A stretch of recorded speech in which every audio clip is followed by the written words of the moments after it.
Bonjour à toutes et à tous sur Informatio. Alors ce que je vais faire dans cette série de vidéos, c'est qu'en fait je vais vous lire une traduction d'un essai de 26 pages qui, écrit dans sa langue originale, est en anglais, qu'on peut trouver gratuitement sur internet. Si je retrouve l'adresse, je vous la mettrai en description, ok. C'est un essai qui s'appelle The Fate of Empires and Search for Survival, que je traduis par Le destin des empires et la quête pour la survie. Alors c'est un petit essai où l'auteur en fait est partisan d'une nouvelle approche de l'étude de l'histoire. Pour lui, l'histoire doit être étudiée en tant qu'histoire globale vraiment de l'humanité et sur un champ temporel le plus large possible. Parce que sinon, si on reste dans le détail, si on reste dans l'histoire personnelle des nations, qu'on ne cherche pas à avoir une vision assez globale, on passe à côté de la véritable leçon que peut nous apprendre l'histoire en fait. En fait, il a étudié comparativement plusieurs empires, plusieurs grandes nations, que ce soit sur des époques complètement différentes ou à des emplacements géographiques complètement différents. Et il s'est rendu compte que malgré a priori les différences gigantesques entre ces différents empires, finalement il y a des points communs qui apparaissent. Il semble passer par des phases qui sont similaires, par des états d'esprit qui sont similaires. C'est comme s'il traversait des cycles et que l'Empire de lui-même avait sa propre vie, en fait, finalement, comme l'être humain, quoi. Et au passage, j'en profite pour vous faire une recommandation à ce sujet, vu que c'est assez similaire. J'avais découvert un autre auteur qui a une approche de l'histoire un peu dans le même genre, très, très cyclique, sur des périodes très globales, qu'il appelle l'étude de la biohistoire et de la bioéconomie. Donc je vous le recommande vite fait, c'est quelqu'un qui s'appelle Luis Sancho. Vous pourrez trouver ses bouquins pour 3 fois rien sur Amazon, mais les bouquins sont soit en espagnol, soit en anglais. Voilà. Il a aussi un blog qui s'appelle evolutionaryeconomics.wordpress.com, mais c'est son site, c'est un foutoir pas possible, donc je pense que c'est pas une trop bonne idée de commencer par là, faut plutôt voir ses livres. Donc, pour revenir à cet essai, The Fate of Empires, le destin des empires, je vais vous montrer dans la vidéo les images du texte original en anglais, comme ça, si vous trouvez des fautes dans ma traduction, que vous n'êtes pas trop d'accord avec les termes employés, bah vous pourrez toujours faire votre propre traduction. Hein. Et je vais vous lire ma traduction donc, de ce livre, vite fait, pour l'auteur, la biographie de l'auteur. Il n'y a pas grand-chose à dire, hein, mais il s'appelle Sir John Glubb. Il est né en 1897, donc c'est important de remettre la plupart de ses idées dans leur contexte. Hein. C'est quelqu'un qui n'est pas de la même époque que nous, quand même, ça commence à dater un peu. Il a servi en France dans la Première Guerre mondiale de 1915 à 1918. En 1926, il a quitté l'armée pour servir le gouvernement irakien. Et de 1939 à 1956, il a commandé ce qu'ils appellent le Jordan Arab Legion. J'imagine que ça se traduit par la Légion arabe du Jourdain. Et depuis, il a écrit principalement des bouquins. Donc c'est quelqu'un qui est un spécialiste, ce qu'on appelle un spécialiste du Moyen-Orient, et qui a une carrière principalement militaire. Voilà. Donc maintenant je vais commencer la lecture. Il est temps. Introduction. À mesure que nous avançons dans la vie, nous apprenons de notre expérience. Nous regardons nos attitudes de lorsque nous étions jeunes et nous voyons comme nous étions stupides. De la même façon, notre famille, notre communauté et notre commune cherchent à éviter les erreurs faites par nos prédécesseurs. Les expériences de l'espèce humaine ont été consignées, plus ou moins en détail, pendant près de 4000 ans. Si nous cherchons à étudier cette période de temps dans autant de pays que possible, nous semblons découvrir le même motif se répétant constamment sous des conditions climatiques et des religions nettement différentes.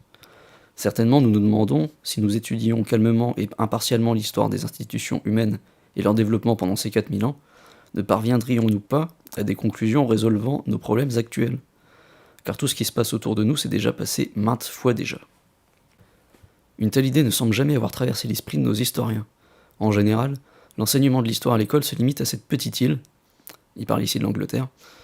Nous ressassons sans cesse les Tudors, les Stuarts, la bataille de Crécy et Guy Fawkes. Peut-être cette étroitesse est due à notre système d'examen, qui demande une définition soigneuse du programme que nos enfants doivent étudier. Je me souviens avoir visité une fois une école pour enfants handicapés mentalement.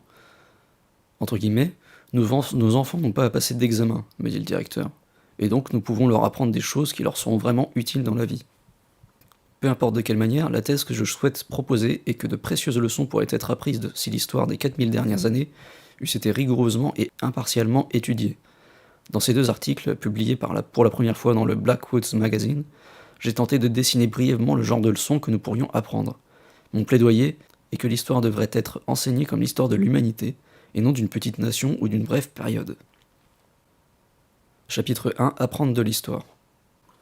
Quelqu'un a dit, entre guillemets, « La seule chose que nous apprenons de l'histoire, c'est que les hommes n'apprennent rien de l'histoire. » Fermez les guillemets. Une généralisation grossière peut-être, mais qui est bien confirmée par le chaos régnant dans le monde. Alors quelle peut bien être la raison pour laquelle, dans une société prétendant pouvoir tout solutionner, les bases de l'histoire sont-elles toujours tant ignorées ? Plusieurs explications de la futilité de nos études historiques peuvent être suggérées. Premièrement, notre traitement de l'histoire est limité à de brèves périodes, à l'histoire de notre nation ou de quelque âge passé que, pour une raison quelconque, nous tenons en respect. Deuxièmement, même sur ces courtes périodes, la tournure que nous donnons à notre narration est plus soumise à notre vanité qu'à notre objectivité. Si nous considérons l'histoire de notre nation, nous écrivons en long et en large sur les périodes où nos ancêtres furent prospères et victorieux, mais nous survolons leurs fautes et leurs déboires. Notre peuple est représenté comme des héros patriotes et l'ennemi comme des prédateurs impérialistes, ou des rebelles subversifs. En d'autres mots, notre histoire nationale est une propagande et non une enquête mesurée. Troisièmement, dans la sphère de l'histoire mondiale, nous étudions quelques périodes courtes et habituellement sans relation que certaines époques ont rendues populaires. La Grèce, 500 ans avant Jésus-Christ, ainsi que la République et l'Empire romain sont des exemples. L'intervalle entre les grandes périodes sont négligés. Récemment, Rome et la Grèce ont été discrédités et l'histoire tend à devenir de plus en plus bornée à nos propres nations. Pour tirer des enseignements utiles de l'histoire, il me semble d'abord essentiel de comprendre que le principe de l'histoire, pour avoir un sens, doit être l'histoire de l'espèce humaine. Car l'histoire est un processus continu, se développant graduellement, qui change et parfois revient en arrière, mais généralement avance comme un seul et puissant courant. Toute leçon utile qui en provient doit être apprise par l'étude du flot total du développement humain, non par la sélection de périodes brèves ici et là, dans un pays ou un autre. Chaque âge et chaque culture prend source chez ses prédécesseurs, y ajoute ses contributions, et les lègue à leurs successeurs. Si nous rejetons différentes périodes historiques, les origines de nouvelles cultures qui en proviennent ne pourront être expliquées. La physique a étendu ses connaissances en se basant sur les travaux de ses prédécesseurs, et par des millions d'expériences minutieuses dont les résultats furent méticuleusement consignés. De telles méthodes attendent d'être appliquées à l'étude de l'histoire du monde. Notre œuvre historique, parcellaire, est encore beaucoup dominée par l'émotion et les préjugés. Chapitre 2. La vie des empires. Si nous désirons certifier les lois qui gouvernent la montée et la chute des empires, la démarche évidente est d'effectuer des recherches sur les expériences impériales de l'histoire, et de nous efforcer d'en déduire des leçons applicables à toutes celles-ci. Le mot « empire », par association à l'Empire britannique, est interprété par certains comme une organisation consistant de pays natals en Europe et de colonies, entre guillemets, sur d'autres continents.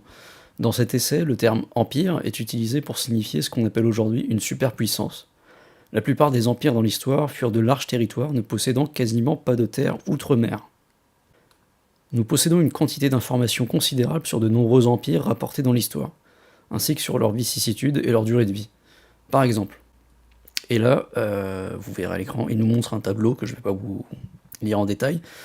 Ce tableau est composé de 3 colonnes. La première, ce sont les nations dont il parle. Alors, par exemple, il y a la Syrie, la Grèce, la République romaine, l'Empire romain, l'Empire mamelouk, etc.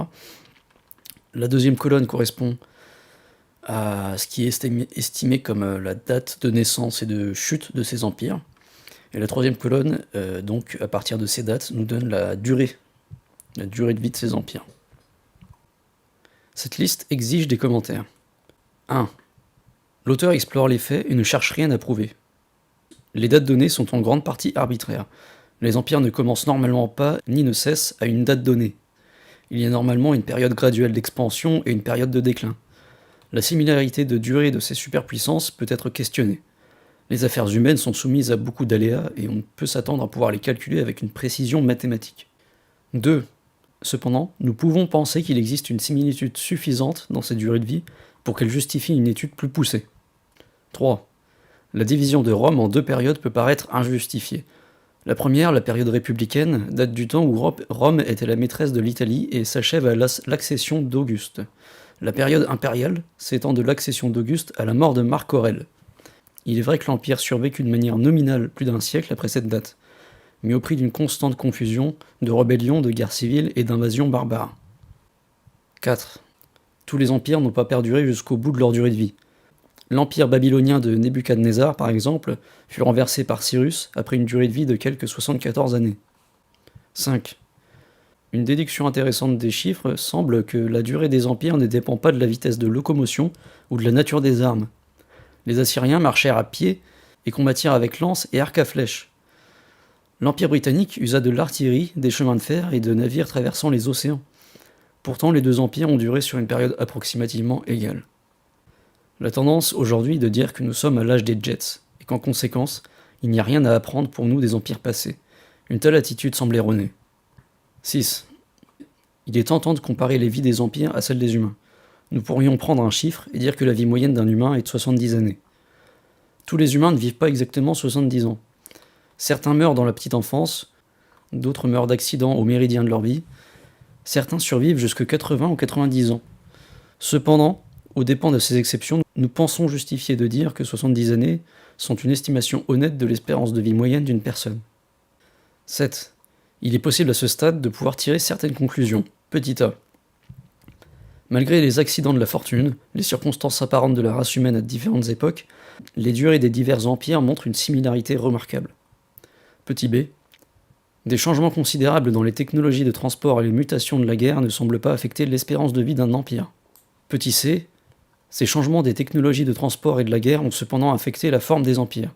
Les Assyriens, se déplaçant à pied, ne pouvaient conquérir que leurs voisins, accessibles par la terre. Les Mèdes, les Babyloniens, les Perses et les Égyptiens. Les Britanniques, à l'aide de navires traversant les océans, conquirent beaucoup de pays et de sous-continents accessibles par les eaux. L'Amérique du Nord, l'Inde, l'Afrique du Sud, l'Australie et la Nouvelle-Zélande, mais ne réussirent jamais à conquérir leurs voisins, la France, l'Allemagne et l'Espagne. Mais bien que les formes des empires assyriens et britanniques étaient complètement différentes, les deux ont vécu sur une durée très similaire. Chapitre 3. Le maître étalon humain. Nous nous demandons alors quel facteur a pu causer une telle similarité dans la durée de vie des empires, si on considère la diversité des conditions et le décalage monumental du développement technologique. Une des rares unités de mesure n'ayant pas sérieusement changé depuis les Assyriens est la génération humaine, période d'environ 25 années. Ainsi, une période de 250 ans représenterait 10 générations humaines. Une inspection plus minutieuse des caractéristiques de la montée et de la chute des nations peut mettre en avant l'importance éventuelle des séquences générationnelles. Examinons donc les étapes de la vie de ces puissantes nations. Chapitre 4. Première étape, l'émergence explosive, ou émergence. Encore et encore, nous retrouvons dans l'histoire une petite nation, considérée comme insignifiante par ses contemporains, qui soudain émerge de sa terre-mère pour envahir de larges portions du monde. Avant Philippe II, entre parenthèses 359 à 336 avant Jésus-Christ, la Macédoine était un état sans importance du nord de la Grèce. La Perse était une grande puissance à cette époque, dominant complètement la région de l'Europe de l'Est à l'Inde. Pourtant, en 323 avant Jésus-Christ, 36 ans après l'accession de Philippe II, la Perse n'était plus, et l'empire macédonien s'étendait du Danube à l'Inde, comprenant aussi l'Égypte. On peut peut-être attribuer cette expansion incroyable au génie d'Alexandre le Grand, mais ça ne pouvait être la seule raison, car bien qu'après sa mort tout eût pris une mauvaise tangente, les généraux macédoniens se sont combattus les uns les autres pour établir des empires rivaux, la prééminence macédonienne a survécu 231 ans. En l'an 600 après Jésus-Christ, le monde était divisé en deux blocs de superpuissances comme ce fut le cas les 50 dernières années entre la Russie soviétique et l'Occident. Ces deux puissances étaient l'Empire byzantin et l'Empire perse. Les Arabes étaient alors les habitants arriérés de la péninsule arabique. Ils consistaient surtout de tribus nomades et n'avaient ni gouvernement, ni constitution, ni armée. La Syrie, la Palestine, l'Égypte et l'Afrique du Nord étaient des provinces romaines, tandis que l'Irak était compris dans la Perse. Le prophète Mahomet prêchait en Arabie de 613 à 632 avant de mourir. En 633, les Arabes surgirent de leur péninsule désertique et attaquèrent simultanément les deux superpuissances. En l'espace de 20 ans, l'empire perse eut cessé d'exister. 70 ans après la mort du prophète, les Arabes eurent établi un empire s'étalant de l'Atlantique, aux plaines du nord de l'Inde et aux frontières de la Chine. Au début du XIIIe siècle, les Mongols étaient un groupe de tribus sauvages des steppes de Mongolie. En 1211, Gengis Khan envahit la Chine. En 1253, les Mongols eurent établi un empire s'étendant de l'Asie mineure à la mer de Chine, un des plus grands empires que le monde ait connus. Les Arabes régnèrent sur la majeure partie de l'Espagne pendant 780 années, de l'an 712 à l'an 1492. Entre parenthèses, si on revenait 780 ans en arrière dans l'histoire britannique, nous nous retrouverions en 1196 avec Richard Cœur de Lion. Pendant ces 8 siècles, il n'existait pas de nation espagnole. Les insignifiants rois d'Aragon et de Castille résistaient seuls dans les montagnes. L'accord entre Ferdinand, Isabelle et Christophe Colomb fut signé immédiatement après la chute de la Grenade, dernier royaume arabe en terre espagnole, en 1492. En l'espace de 50 ans, Cortés conquit le Mexique, et l'Espagne devint le plus grand empire mondial. Les exemples d'émergence soudaine où des empires sont nés sont intarissables. Ces illustrations prises au hasard suffiront.